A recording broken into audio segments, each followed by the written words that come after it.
जय Shri Krishna all of you. Lecture number 26 में आपका स्वागत है। जैसा कि आप जानते हैं, कल मैंने आपको लेक्चर नंबर 25 में रोले का प्रमेय एवं लंगराज मध्यमान प्रमेय की बात की थी। यदि हम बात करें रोले के प्रमेय की, तो मैंने वहां पर आपको 2 से 3 एग्जाम्पल्स आपको बता दिए थे। नेक्स्ट लंगराज मध्यमान प्रमेय की बात करें, उसमें भी मैंने आपको 3 एग्जाम्पल करीब और बता दिए थे। फिर भी मैं चाह रहा हूं कि हो सकता है किसी बच्चे को पिछले लेक्चर में कम समझ में आया हो, तो मैं 1, 2, 3 सवाल अभी पहले लंगराज का ले रहा हूं। ये वेरी मोस्ट इंपॉर्टेंट है। 25 का 4th एग्जाम्पल, 3rd मैंने कल करा दिया था, 2 इसके और करा दिए थे। तो बात करते बेटा, इसका पूरा 25 इंपॉर्टेंट है।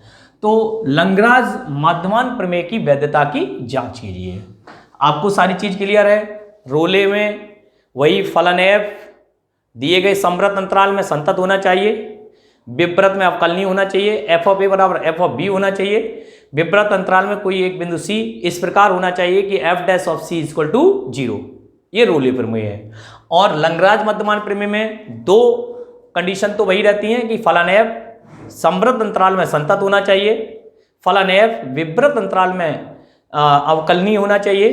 तब नेक्स्ट होता है विवृत अंतराल a, b में किसी ऐसे c का अस्तित्व है कि मध्यमान प्रमेय के अनुसार f dash of c is equal to f of b minus f of a upon b minus a, where जहां a और b रियल नंबर्स है, अर्थात वास्तविक संख्या है। ये आपकी प्रमेय कहती है। अब प्रमेय को यहाँ पे फॉलो कराने पर हमें पता लगता है कि ये वैधता की जांच होती है। यदि ये वैध है तो ठीक है, इस अंतराल में बिलोंग करेगा, नहीं तो लिख देंगे। तो हम सबसे पहले क्या करेंगे, चूंकि ये तत्समक फलन है और ये ट्रिगोनोमेट्रिक फंक्शन है, तो स्वाभाविक बात है इनका योग या अंतर भी, जब ये संतत फलन है r में, तो -π से π तो बहुत छोटा अंतराल है बच्चों, तो इसलिए ये फंक्शन कैसा है, ऑलरेडी r में संतत है। तो लिख देंगे चूंकि दिया गया फलन f समवृत्त अंतराल -π,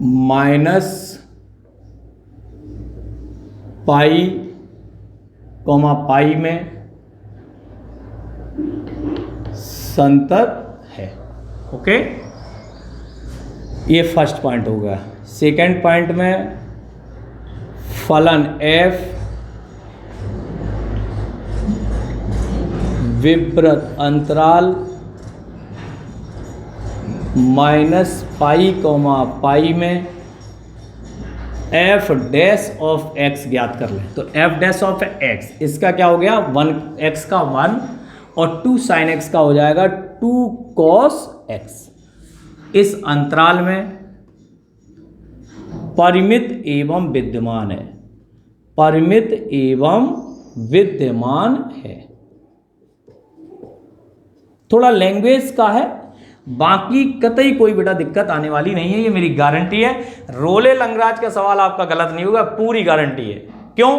क्योंकि मैंने जो बात आपको बताई है, जिन कंडीशंस को थोड़ा फॉलो करना सिखाया और 6 चैप्टर में जाके 122 पेज नंबर पढ़ने को कहा है, उसको आप पढ़ लो। मेरी पूरी गारंटी है, इसका सवाल कभी भी आपका गलत नहीं होगा, क्योंकि इसमें स्वाभाविक प्रक्रिया है। उसको लिखते जाओ, समझते जाओ क्या बोल रहे हैं। अर्थात f ऑफ x अवकलनीय है। कैसा है? अवकलनीय है। अब हम बात करेंगे, ये दोनों पॉइंट हो गए लंगराज मध्यमान के लिए। तब विवृत अंतराल -π से π में किसी ऐसे c का अस्तित्व है कि मध्यमान प्रमेय के अनुसार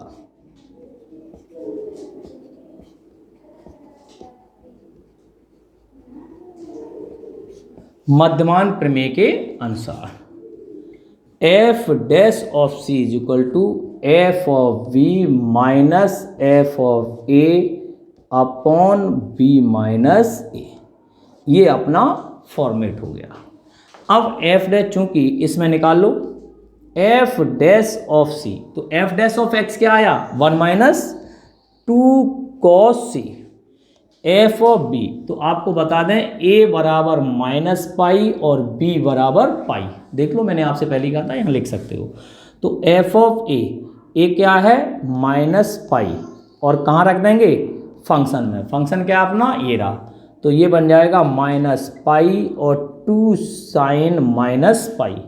मैं आपको बता दूं माइनस पाई और साइन माइनस थीटा टिर्गो में पढ़ा है 11th क्लास के अंदर, तो प्लस 2 साइन पाई, और बेटा जिनको भी क्लियर ना हो क्लियर कर लें, माइनस पाई प्लस 0 क्या आ गया माइनस के पाई, साइन पाई का मान क्या होता है 0। बात करते हैं एफ ऑफ पाई, ए आ गया, ए की जगह बी रख दिया, एफ सॉरी यहाँ आवश्यक हाँ है, ठीक है। अब हमें एफ ऑफ ए निकला है एफ ऑफ बी, तो एफ ऑफ बी भी फंक्शन में रखेंगे तो पाई माइनस 2 साइन पाई, तो यहाँ से पाई माइनस 0 क्या बन गया पाई। यहाँ तक सबकी समझ में आ गया। तो अभी हमने किसके मान निकाले, ये हो गया एफ ऑफ ए और ये हो गया एफ ऑफ बी एक तरह से, ठीक है ना बच्चों। तो ये दोनों आ गए। अब हमें इन सब के मानों को कहाँ रखना है समीकरण नंबर 1 में। जब तक आप इसको नोट डाउन कर ले, थोड़ा सा जगह कम है। देखिए बच्चों, इन मानों को समीकरण नंबर 1 फ्रॉम फर्स्ट में रख देंगे। तो एफ डैश ऑफ सी कितना आया अपना 1 minus 2 cos C is equal to F of B कितना है, एफ ऑफ बी हो गया आपका पाई, एफ ऑफ ए कितना है माइनस पाई, तो माइनस के पाई, और अपॉन बी कितना है pi, minus minus plus pi, तो 1 minus 2 cos C is equal to pi plus pi upon pi plus pi, अर्थात 2 पाई अपॉन 2 पाई। कितना आ गया 1। बहुत शानदार प्रश्न है। तो यहाँ देखें माइनस 2 cos सी 1 माइनस 1, ये चला जाएगा उधर, तो ये बन गया minus 2 cos C is equal to 0, या cos C is equal to 0, minus 2 का डिवाइड कर दिया।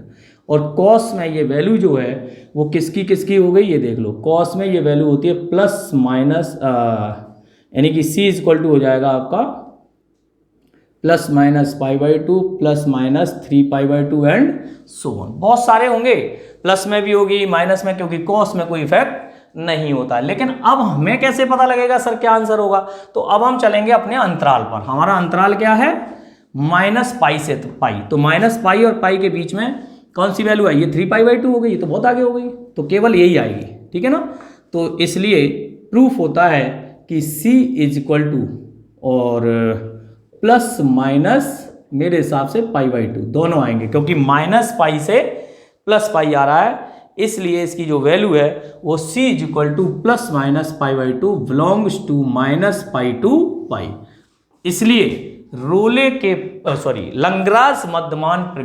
लंग्राज मध्यमान प्रमेय का सत्यापन होता है। वेरी गुड और शानदार प्रश्न है, आप इसको अच्छी तरह से समझ लें। कल जो 25 पूरा एग्जाम्पल है जिसके मैंने चारों क्वेश्चन आपको समझा दिए, पहला, दूसरा, तीसरा और चौथा, और सेम एज इसका जो क्वेश्चन नंबर एक्सरसाइज 7.6 के अंदर बात करें तो पहला ही तीसरे का पहला प्रश्न है बेटा, और सी पार्ट जो है वो बहुपदी फलन है, बहुत ही इजी पार्ट है, कहीं कोई दिक्कत की बात नहीं है, तो आप आराम से कर सकते हो, बिल्कुल समस्या आने वाली नहीं है। तो इस तरह से हम इनके 2 क्वेश्चंस ये करा देंगे। इसके बाद 7.6 का ही अभी हम आपको और बता देंगे, इसको कंप्लीट नोट कर लें पूरा इसके बाद में। बच्चों एक्सरसाइज 7.6 में लैग्रांज मध्यमान प्रमेय का एक क्वेश्चन है तीसरे में पहला हमने x माइनस 1/x का आपको बता दिया है, बिल्कुल सेम टू सेम क्वेश्चन है जो एग्जाम्पल वो प्लस है। और सी वाला बहुपदी फलन है, इसमें कोई दिक्कत होनी ही नहीं चाहिए, बहुपदी फलन संतत होते हैं, अवकलनी कर देना और वो उसमें अवकलन ही होंगे और लैग्रांज मध्यमान प्रमेय लगा देना। इसकी बात करते हैं बच्चों तीसरे की, इसका बी, तो x² माइनस 4, तो x + 2 और x - 2, ठीक है ना, सबसे पहली बात। और अगर हम इसकी बात करें तो x - 1, कोई भी फैक्टर कट नहीं रहा है, पहली बात। अब इसमें तुम्हें संतत जानने के लिए क्या करना होगा, तो आप देखो 0 1 0 और 2 के मध्य में 1 भी आता है, जैसे ही तुम एक यहाँ पर 1 पर चेक करोगे तो क्या होगा, ये 0 बन जाएगा, तो ये मेरे हिसाब से अपरिभाषित अनडिफाइंड हो जाएगा। तो ये मेरे हिसाब से x = 1 पर क्या होगा, x = 1 पर संतत नहीं है। और एक नियम होता है, यदि अंतराल के किसी भी बिंदु पर या समस्त बिंदुओं पर यदि फलन कैसा है, अपरिभाषित है, तो पूरे अंतराल पर भी वो फलन अपरिभाषित ही माना जाता है। इसलिए वो फलन जब अपरिभाषित है तो उसका कंटिन्यूअस होना आवश्यक नहीं है। तो इसलिए हम यूं कह सकते हैं कि इसमें तो लैग्रांज मध्यमान प्रमेय का सत्यापन नहीं हो सकता है। तो जो क्वेश्चंस डायरेक्टली दिख रहे हैं उनको तो डायरेक्ट लिखा जा सकता है, कोई बहुत बड़ी दिक्कत की बात नहीं, ठीक है। बात करते हैं इसी का फोर्थ लैग्रांज का, तो देख लेते हैं f(x) = 1/4x - 1, तो 1 to 4। अब 1 to 4 की बात करें तो 1 भी आएगा, 4 भी आएगा, 1 भी आएगा, 2 भी आएगा, 3 भी आएगा, है ना, 1 2 3 4, इसके बीच के सभी अंक आएंगे। अब हमने इसमें देखा, तो जैसे ही हमने देखा कि हम यहाँ पर कुछ भी रख लें, मान लो 1 रख लिया तो 4 × 1 3 हो गया, 2 रख लें तो 4 × 2 = 8 हो गया, कोई परेशानी नहीं आ रही है। और 4 भी रख लें तो 16 - 1, तो दैट इज मेरे हिसाब से ये संतत है। और ये कैसा फलन है, परिमेय फलन है, ठीक है ना। तो परिमेय फलन है, लेकिन 1 से 4 में ये कैसा रहेगा, संतत है, ठीक है। अब संतत निकालने का तरीका तो मैंने आपको बताया, LHL RHL करके निकालते, लेकिन यहाँ पे ये देख लो अनडिफाइंड नहीं होना चाहिए, परिभाषित है तो ठीक है। तो चूंकि फलन f(x) समवृत्त अंतराल 1 से 4 में कैसा है, संतत है। देखते हैं वैध होगा कि नहीं होगा। फर्स्ट ऑफ ऑल और सेकंड में हो जाएगा f(x) विवृत अंतराल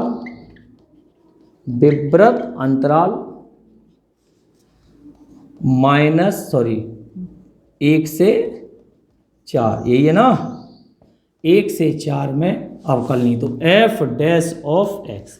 तो यहाँ जैसे ही अगर हम देखें ध्यान से तो ये इसका जो अवकलन है वो क्या बन जाएगा बेटा, देखो 4x - 1 की पावर -1, तो -1 4x - 1 की पावर -2 और इंटू 4x का 4, तो ये बन जाए -4/4x - 1 का होल स्क्वायर, यही आ गया -4/4x - 1 का होल स्क्वायर। आ गया समझ में, ये 4x - 1 की पावर -1 हो गया, x पावर -1, और इसका क्या होता है -x पावर -2, और 4x - 1 का दोबारा करेंगे तो 4 आ जाएगा, तो माइनस का 4 हो गया, बट्टे में ये चला गया, ठीक है ना। तो यहाँ से आपको ये मिल गया। अब आप देखो 1 से 4 तो कौन कौन सी वैल्यू रखी, 2 और 3, 2 और 3 रखने पर अपरिभाषित थोड़ी नहीं है, कैसा है, परिमित एवं विद्यमान है, इसलिए अर्थात अवकलनीय है, दिए गए अंतराल में कैसा है, अवकलनीय है।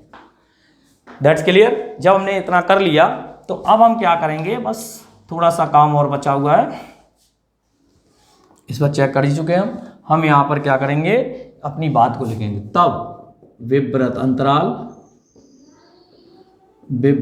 अंतराल 1 से 4 में फलन, 1 से 4 में फलन में एक ऐसे बिंदु C का अस्तित्व है कि मध्यमान प्रमेय के अनुसार लिख लें, कोई दिक्कत नहीं है। तो अभी हमने जो लगाया था f'(c) f(b) -f(a) और b -a, तो इस तरीके से ये आपका चलेगा, ठीक है बेटा। तो आपका ये बन जाएगा f'(c), इसके मान रख लें। अब इसके मान क्या क्या आएंगे, एफ डैश ऑफ सी आप निकाल ही चुके हो, तो ऑलरेडी हम इसी में रख दे रहे हैं। तो एफ डैश सी क्या आ जाएगा, माइनस के 4/4c-1 का whole square is equal to F of B. F of B क्या होगा, 4। ए बराबर क्या हो गया 1 और बी बराबर क्या हो गया 4। जैसे ही आप ए बराबर 1 रखेंगे फंक्शन में, तो ये बन जाएगा एफ ऑफ ए 4 गुणा 1 माइनस 1, 1/3, 1/3। और 4 रखेंगे तो 4 चौके 16, 16 में से 1 गई 15। तो माइनस के, नहीं ये गड़बड़ हो रहा है, एफ ऑफ बी पहले लिखा जाएगा, एफ ऑफ बी। तो बी होगा 4, 16 1 15, 1/15, ठीक है। और ये हो जाएगा 1/3। फिर से देख लें, अलग अलग निकाल लेना। ये बी की वैल्यू रखी तो 4 × 4 16, 16 - 1 15, तो 1/15 लिख दी एफ ऑफ बी। यहाँ 1 रखी, 4 × 1 -1 3 हो गई, ठीक है। अब बी माइनस है, बी क्या है 4 और -1, चलिए -4/4c-1 का होल स्क्वायर। एलसीएम हो गया 15 एलसीएम हो गया तो ये 1 आ गया, और 3 5 जा 15, ये 5 हो गया, और अपॉन में 3 आ गया। ओके, चल रहा है अभी काम। -4/4c-1 का होल स्क्वायर। देखते हैं ये माइनस के 4/15 × 3 कितना आ गया 15 × 3।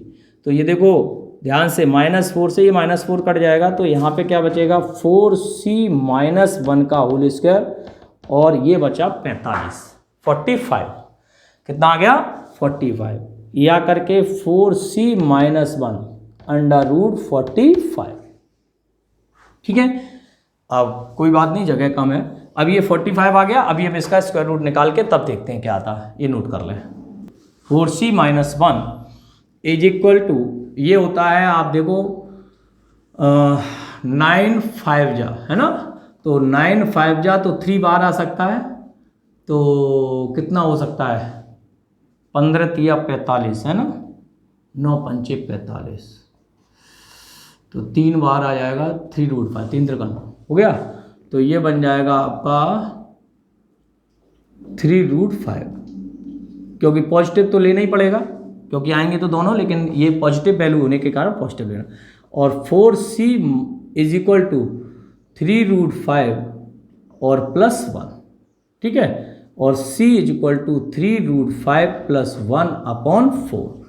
अब हमें ये चेक करना होगा क्या ये वैल्यू जो है वो इसको बिलोंग कर रही या नहीं। तो अब √5 का मान आना चाहिए, है ना। जैसे √3 का होता 1.732, है ना। तो ऐसे ही √5 की वैल्यू होनी चाहिए। √5 का मल्टीप्लाई करने पर, है ना, √5 का जो भी वैल्यू होगी, फिर √5 का ऐसे मल्टीप्लाई +1 और 4 का भाग देंगे। तो स्वाभाविक प्रक्रिया है कि ये बिल्कुल निश्चित तौर पर आ जाएगा, ठीक है। 1.732 उसकी हो गई, तो √5 की उससे ज़्यादा है ना। तो उसकी वैल्यू जब निकालेंगे तो ये निश्चित तौर पर 1,4 को बिलोंग करेगा। जब ये 1,4 को बिलोंग करेगा तो हम लिख देंगे कि ये लैग्रांज मध्यमान प्रमेय का सत्यापन करता है। तो ये जो वैल्यू आती है वो इसमें बिलोंग करनी चाहिए, निश्चित तौर पर बिलोंग कर रही है, क्योंकि 4 का तो भाग ही लग रहा है। तो स्वाभाविक बात है कि जो भी आएगा उससे थोड़ा सा पास में ही आ जाएगा। That clear. तो आप ये नोट डाउन कर लें, ये वैध है। बच्चों √5 की वैल्यू भी रख के दिखा दी मैंने।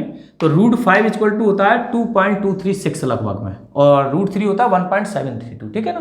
तो कोई दिक्कत नहीं, मैंने आपको इसलिए बताया है, वैसे तो यहीं पे पर्याप्त है, मैंने देख लिया है। फिर भी हमने लिख के दिखाया 3 × 2.236 + 1, ये आ गया, इसमें +1 कर दिया। 4 का भाग देंगे तो 4 दूनी 8, 2 से कम और 1 से ज़्यादा।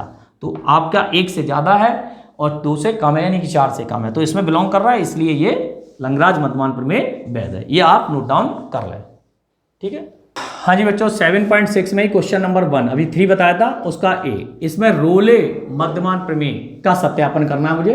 तो देखेंगे f(x) = e⁻x। मैं पहला क्वेश्चन करा चुका था ऐसा, sin x - cos x, और अंतराल आपको ये दिया गया, ठीक है ना।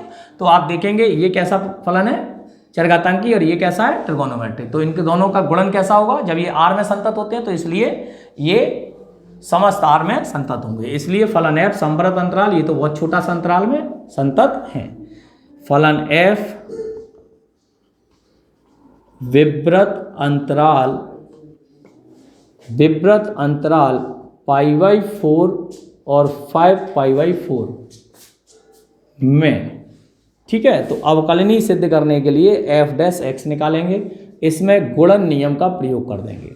तो ई के पावर एक्स और इसका आ जाएगा साइन एक्स का कॉस एक्स और कॉस एक्स का माइनस साइन एक्स, तो ये हो जाएगा cos x plus sine x, plus का चिन्ह साइन एक्स माइनस के कॉस एक्स और इंटू ई के पावर एक्स। यहाँ से सॉल्व कर लें, ई के पावर एक्स कॉमन ले लें, तो ये cos x plus sine x और sine x minus cos x, इस कॉस एक्स से ये कॉस एक्स कट गया, ई के पावर एक्स और 2 और आ जाएगा 2 ई के पावर एक्स साइन एक्स, क्या हो गया एफ डैश एक्स।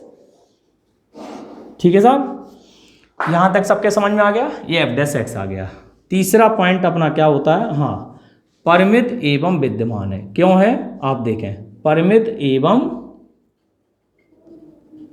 विद्यमान है, अर्थात दिया गया अंतराल जो π/4 और 5π/4 है, इनकी वैल्यू यहां पुट करने पर कोई भी अपरिभाषित रूप में नहीं आता है, मीन्स बिल्कुल क्लियर है, परिभाषित है, अर्थात अवकलनीय है। कैसा है, अवकलनीय है। तो इस तरीके से हम फाइंड कर लेंगे। अब बात आती है ए बराबर, तो आपको पता ही है क्या है π/4 और बी बराबर, ये लिख लिया करें, अगर आप चाहें तो अलग से लिख लें जब भी आपको दिया जाए। तो एफ ऑफ ए क्या हो गया π/4, तो π/4 रख दें फंक्शन में, तो ई के पावर π/4 और साइन π/4 माइनस कॉस π/4, ठीक है। तो ई के पावर π/4 1/√2 और 1/√2 क्या बन गए 0। That clear. यहाँ से अगर हम बात करें एफ 5π/4, 5π/4 की बात करते हैं, तो 5π/4 कितना होता है, 225 के लगभग हो गया, लगभग क्या हो गया देखो 180, 45 और 45 पंचे 225, 225 एंगल हो गया, और 225 एंगल कहाँ आता है, first second and third, 180 plus theta, तो 225 कहाँ आएगा, तीसरे में, है ना। तो कोई दिक्कत नहीं है, ई के पावर 5π/4 और साइन 5π/, टेबल बहुत कंठस्थ होनी चाहिए भैया, मीन्स टेबल से निकालना आना चाहिए, है ना। अगर टेबल नहीं है याद तो मामला बिगड़ जाएगा। अभी 8वां जो चैप्टर आएगा ना, उसमें सब वैल्यू का काम है, सब 11th का काम है, पूरी टिर्गो काम आने वाली है बच्चों। तो आप देखेंगे ई के पावर 5π/4 एंड साइन 5π/4। अब साइन 5π/4 जिन बच्चों को निकालना नहीं आता हो तो यहाँ पर देख लें कैसे हम करेंगे, पाई प्लस π/4, ठीक है, क्योंकि तीसरे में आएगा 4 बन जा 4 5, और साइन तीसरे में कैसा होता है नेगेटिव, क्योंकि तीसरे में केवल और केवल पॉजिटिव कौन होता है, टेन और कॉट। हाँ, आनंद शुक्ला ट्रांसपोर्ट कंपनी मैंने आपको बता रखा है, तो आपको खूब आनंद लो, लेकिन टेन और कॉट तीसरे में ही पॉजिटिव रहेंगे।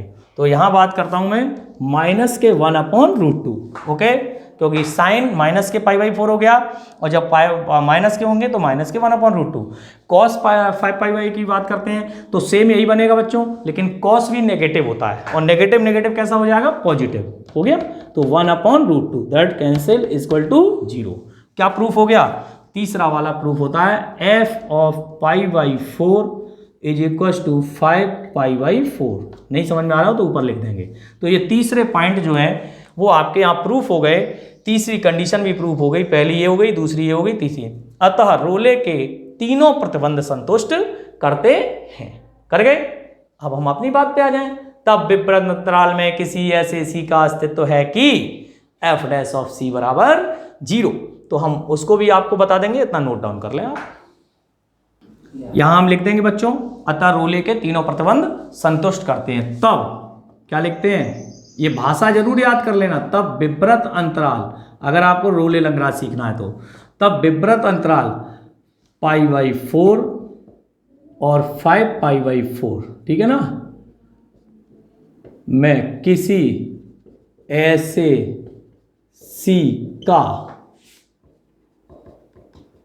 अस्तित्व है कि क्या है, F dash of C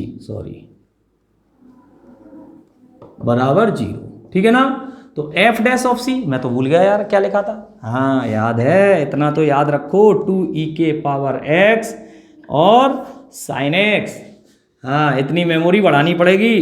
2e के पावर c, x की जगह क्या पुट कर देंगे c, और sine c is equal to 0। Then केवल एक ये फैक्टर हो जाएगा, या तो ये होगा या तो ये होगा, तो साइन c।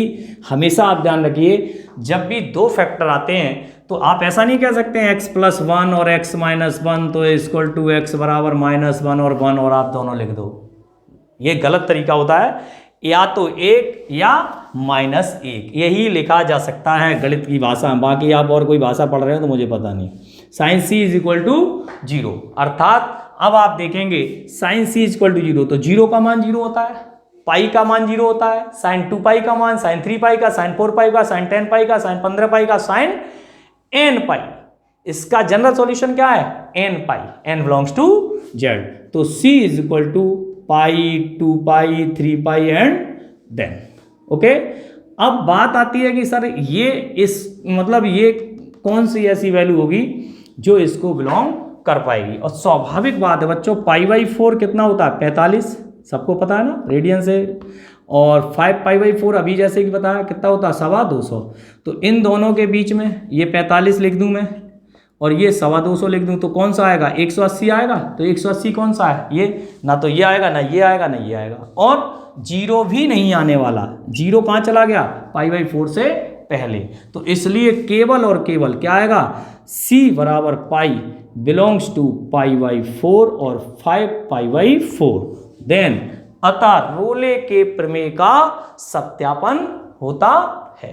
तो आप हम लोग इस नतीजे पे पहुंचे, आप चीज देख रहे हैं, आप जब 11th क्लास में थे तो आपको जब टिर्गो पढ़ाई गई होगी तो निश्चित तौर पर मैंने जिनको पढ़ाई है और जिन टीचर्स ने आपको पढ़ाई है, मान के चलो हमने हो सकता नहीं सबको पढ़ाया हो, लेकिन जिन टीचर्स ने पढ़ाया होगा उन्होंने ये अवश्य ही कहा होगा कि बेटा ये चैप्टर जो मैं पढ़ा रहा हूँ टिर्गो, इसको आप तैयार कर लो, आइडेंटिटीज पढ़ लो, आपका बहुत काम आने वाला चैप्टर है। जब हम 12वीं में पढ़ाएंगे तो ये 38 मार्क्स को यूटिलाइजेशन किया जाता है डिफरेंशियल कैलकुलस के अंदर, एक एक्सरसाइज प्रतिलोम त्रिकोणमितीय फलन।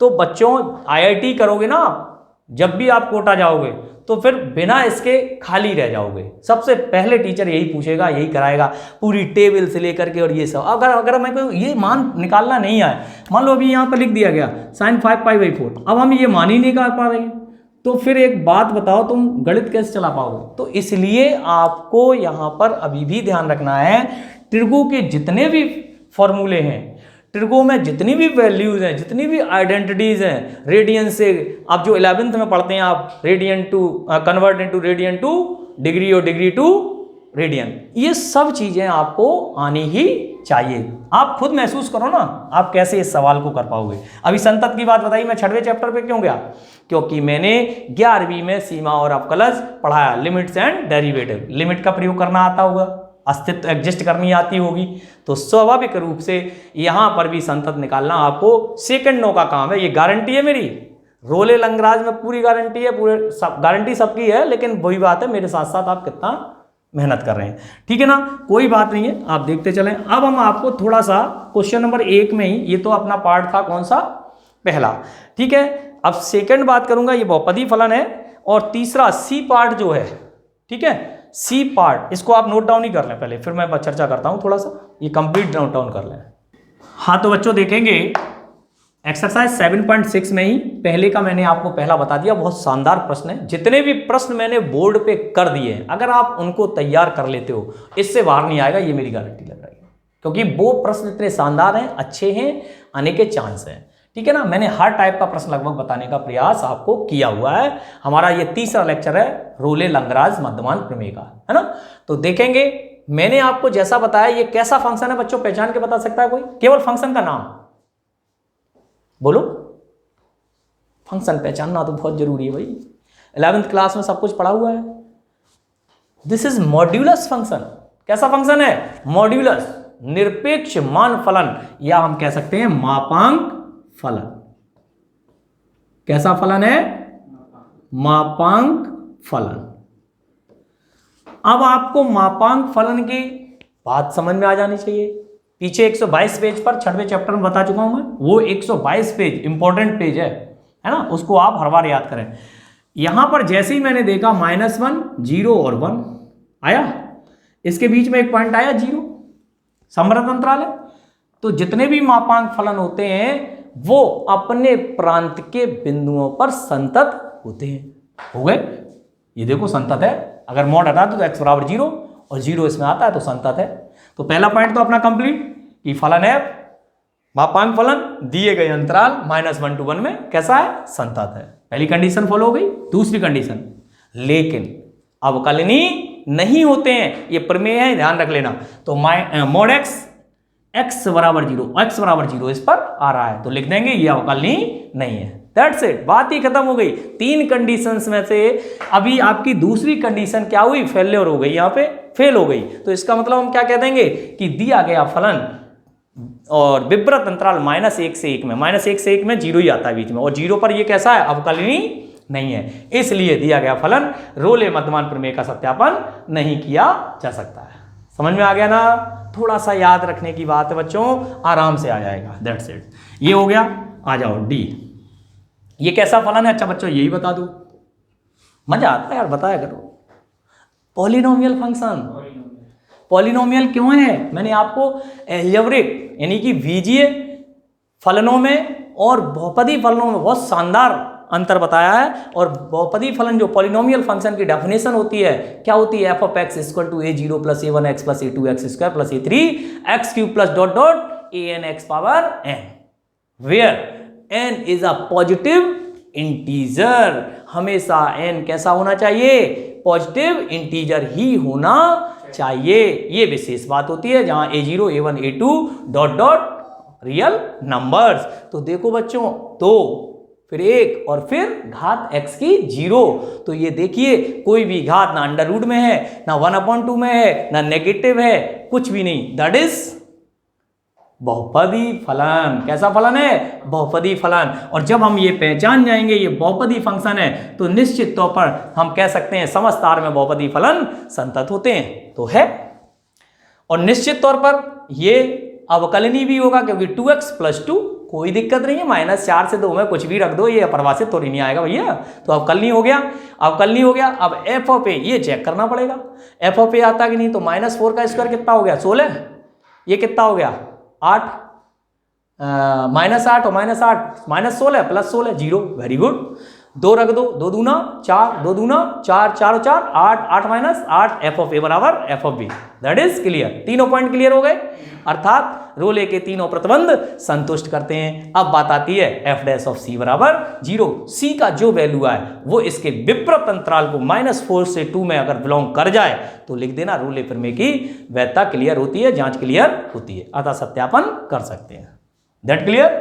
तो ये बच्चों बहुपदी फलन का भी मेरे हिसाब से क्लियर होना चाहिए। अच्छा इस बच्चों इसका नाम बता दो, मैंने बताया कल ही बताया परसों, महत्तम पूर्णांक फलन। कौन सा? महत्तम पूर्णांक फलन, ग्रेटेस्ट इंटीजर फंक्शन। ये बहुत अति आवश्यक चीजें हैं। तो ये ग्रेटेस्ट इंटीजर जो फंक्शन होता है उस पर मैंने बताया समस्त पूर्णांक बिंदुओं पर कैसा होता है, डिसकंटिन्यूअस अर्थात असंतत रहता है। तो -2 और 2 के मध्य कुछ भी ले लो, -2 ले लो, चाहे -1 ले लो, चाहे 0 ले लो, चाहे 1 ले लो, चाहे 2 ले लो, सभी पर ये कैसा होता है, संतत होता ही नहीं है। तो अवकलनी की बात ही क्यों करोगे? जब हम पहला ही कंडीशन फेल हो गई तो दूसरे कंडीशन की बात करने की आवश्यकता नहीं है। दैट इज क्या लिख देंगे, अतः यह फलन दिए गए अंतराल में संतत नहीं है, अतः रोले के प्रमेय का सत्यापन नहीं हो सकता है। ठीक है भैया। तो आज आप इतना पढ़ लिया आपने, मैंने आपको समझा दिया। नीचे दूसरे क्वेश्चन में भी e⁻ -x sin x का पहला ही उदाहरण मैंने करा दिया बच्चों। f(x) बराबर cos 2x, वेरी इजी। और दूसरे का a बहुपदी फलन यही रखा हुआ है, और तीसरा भी चौथा भी आपका बहुपदी फलन ही है, अंडर रूट में दिया गया, तो आप आराम से इसको गेट कर सकते हैं। तो आप कोशिश करें, ये सवाल इतने हमने बता दिए हैं, अगर आप 100% कोशिश करते हो तो आपको रोले लंगराज में कहीं कोई दिक्कत आने वाली नहीं है। ठीक है बच्चों, फॉर्मूले आप तैयार करते रहें, पीछे जितना भी पढ़ाया जा रहा है उसको तैयार करें। 6वें चैप्टर में जो 122 पेज मैंने बताया है आरबीएससी में जो लिखा हुआ है, मैंने बार बार संतत असंतत के बारे में, उसको पढ़ते रहें क्योंकि मैं उस चैप्टर पे ही आने वाला हूँ। इस चैप्टर के बाद वही चैप्टर उठाऊंगा, तो इसलिए आपको बिल्कुल क्लियर, जो भी अगर रह भी गया होगा तो भी क्लियर हो जाएगा। ठीक है बच्चों, तो आज के लिए इतना ही। कल मिलेंगे अगले लेक्चर में। Thank you so much.